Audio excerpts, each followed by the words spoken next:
भूतकाळातील गोष्टींचा जास्त विचार केला तर वर्तमान काळ खराब होतो, पण जर भूतकाळातील चुका सुधारल्या तर वर्तमान काळ अधिक चांगला होतो. नमस्कार मैत्रिणींनो, मी कविता तुमचे माझ्या यूट्यूब चॅनेलवर मनापासून स्वागत करते.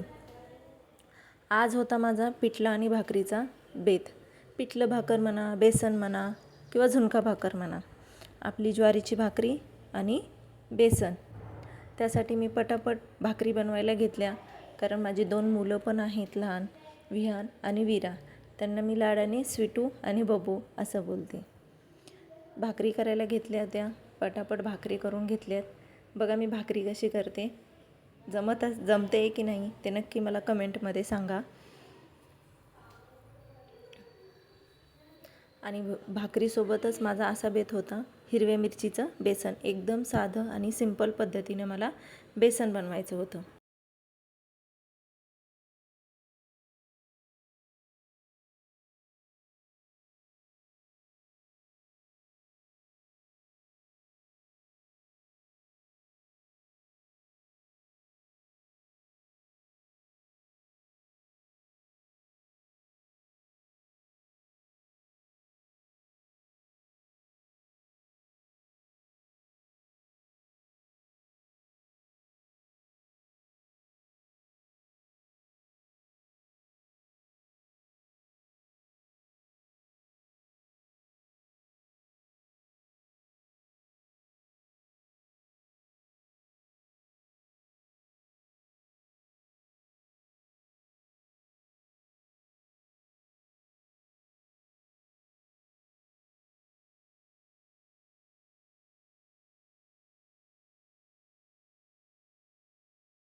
माझ्या मिरच्या भाजणं चालू आहे, तोपर्यंत मी जरा मुलांकडे बघून येते.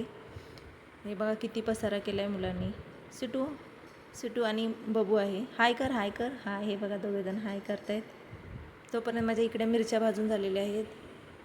आणि हा आहे माझा भिड्याचा तवा, ज्यात मी ना छोटंसं कमी क्वांटिटीमध्ये जर मला भाजी बनवायची असेल तर मी ह्याच्यातच करते.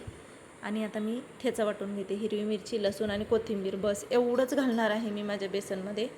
आणि जिरे मोहरीची फोडणी.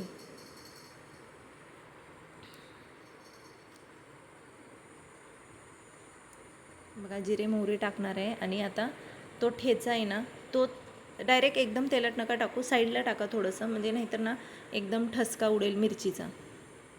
थोडं साईडला टाकलं ना तर मग ती थोडं मध्ये मिक्स करायचं आणि नंतर हळद आणि पाणी टाकून फोडणी द्यायची.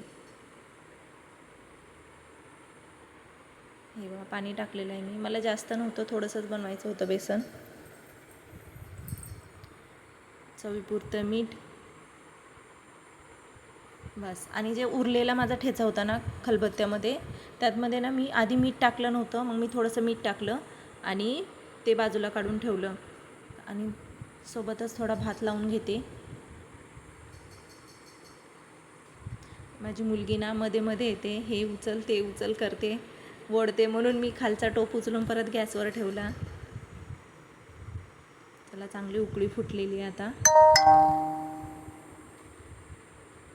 चांगली उकळी आली ना तेव्हाच बेसन हटायला घ्या.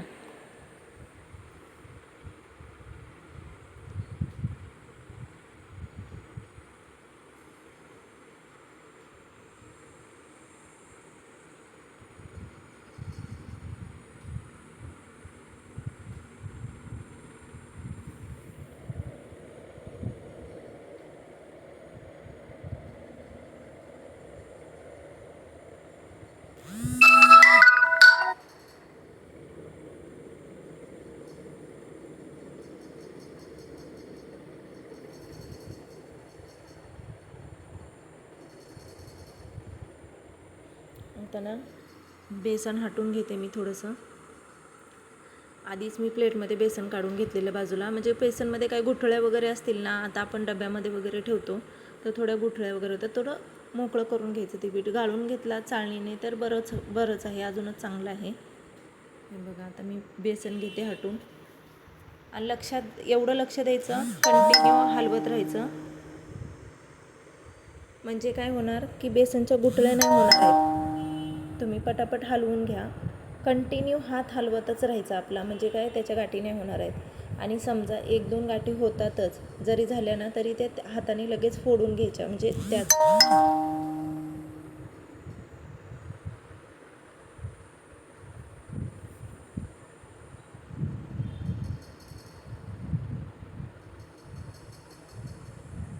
मला ना असं थोडंही पीठ म्हणा, आपलं काहीही घरातलं असलं ना, तर मला म्हणजे वेस्ट करायला आवडत नाही, ते वाया जाऊ नये ते.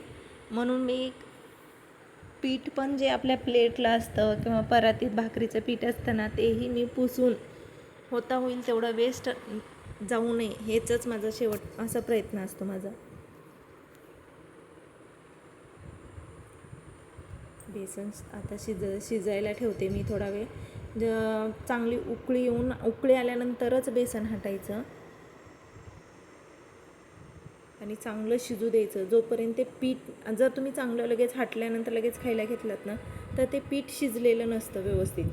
त्याच्यामुळं थोडा वेळ चांगलं हटून झाल्यानंतर 1-5 मिनटं तरी तुम्ही ते बेसन आहे ना शिजू द्यायचं चांगलं.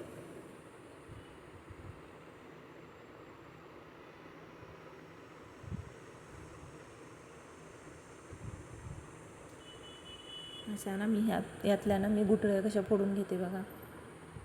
आणि नंतर काय उलटण्यानं आपला कालता जो असतो ना, त्याने सगळीकडून व्यवस्थित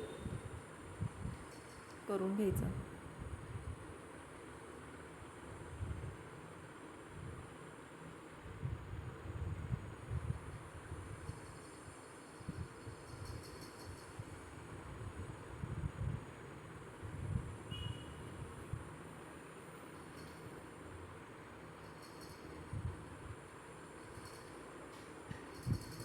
चला बेसन चांगलं शिजू द्या.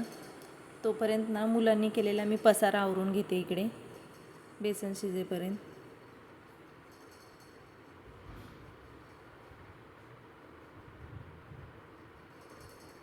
बघा किती हा पसारा आहे बघा. आता सगळं आवरून घेतलं, बेसन तोपर्यंत शिजलेलं आहे. हे बघा कसं झालं आहे बघा. बेसन घट्टच पाहिजे होतं मला, जास्त पातळ नको होतं. हे बघा किती छान झालेलं आहे बेसन. आणि ही भिड्याची कढई असू द्या, तवा असू द्या, ह्याच्यात ना तेल जास्त लागत नाही आणि ना असं तेल लगेच सोडत. माझा स्वयंपाक तयार झालेला आहे भिड्याची. आणि आता इथं आवडतात त्यांचे मुलं, माझे मिस्टर घरी आलेले आहेत. माझी मुलगी आणि मुलगा कंटिन्यू माझी कंप्लेंट पप्पाकडे करत आहे.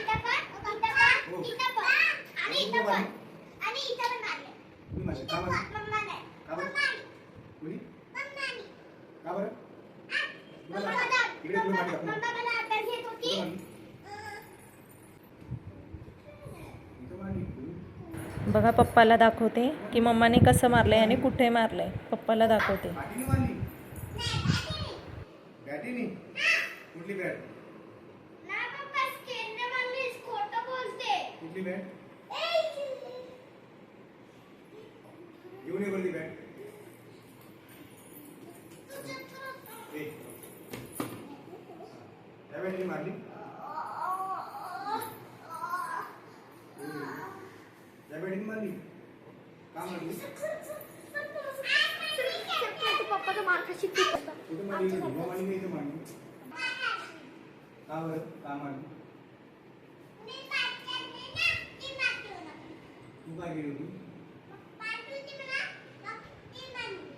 काय केली होती, काय मारली तुला? अशीच मारते तू, काय नाही करत, काय नाही अशीच मारते तू.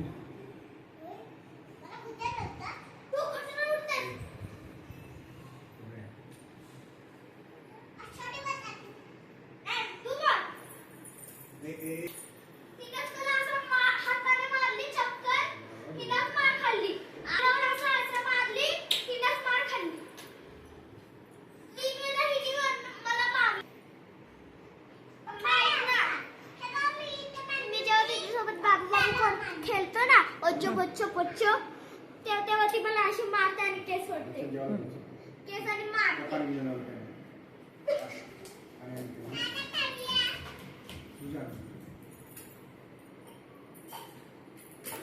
तर असं होतं माझं आजचं रूट.